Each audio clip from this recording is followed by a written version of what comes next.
Hello বন্ধুরা, আজকে আমি তোমাদের কাছে চলে এসেছি। আজকে একটা অন্য ধরনের জিনিস দেখাবো। কাদের কাদের কাছে আমের বকুল হয়েছে আমাকে কমেন্ট করে জানাও। দেখো আমাদের ছাদের উপরে যে আম গাছটা আছে সে ডালটা পুরো ধেপে গেছে আর প্রচণ্ড পরিমাণে বকুল হয়েছে। জানি না এই বকুলগুলো থাকবে কি না, আম হবে কি না।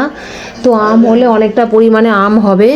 আর আমাদের গাছে উঠে আম পাড়ার কোনো ব্যাপার নেই, বা আঁকশি দিয়েও আম পাড়ার কোনো ব্যাপার নেই। এই যে ছাদে উঠবো, যখন মনে হবে খেতে ইচ্ছে করবে এই ছাদে উঠেই আম পেড়ে নেবো। তো এটা আমি দেখো ছাদ থেকেই তোমাদের আম গাছটা দেখাচ্ছি। এরপরে দেখো আমি ফুলের বাগান নিয়ে চলে এলাম ছাদের উপরেই। তো এটা কি ফুল কমেন্ট করে জানাও, আমি কিন্তু বলবো না এটা কি ফুল। তো আমি এই ফুলটা লাগানো ছিল, একটা হলুদ ধরনের গাঁদা ফুল ছিল। এটার ফুলটার নাম কি আমাকে কমেন্ট করে জানাও। তো দেখো হলুদ ফুলগুলোর কাছে আমি তোমাদের কাছে চলে এলাম। সারা ব্যাকগ্রাউন্ডটা তোমাদের দেখো কত সুন্দর দেখাচ্ছে। তো বন্ধুরা, ভালো লাগলে কিন্তু অবশ্যই লাইক কমেন্ট করবে আর চ্যানেলটাকে কিন্তু অবশ্যই সাবস্ক্রাইব করবে।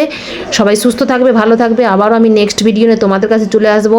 আজকের মতো এখানেই। আজকের মতো আমার সবুজ বাগান দেখে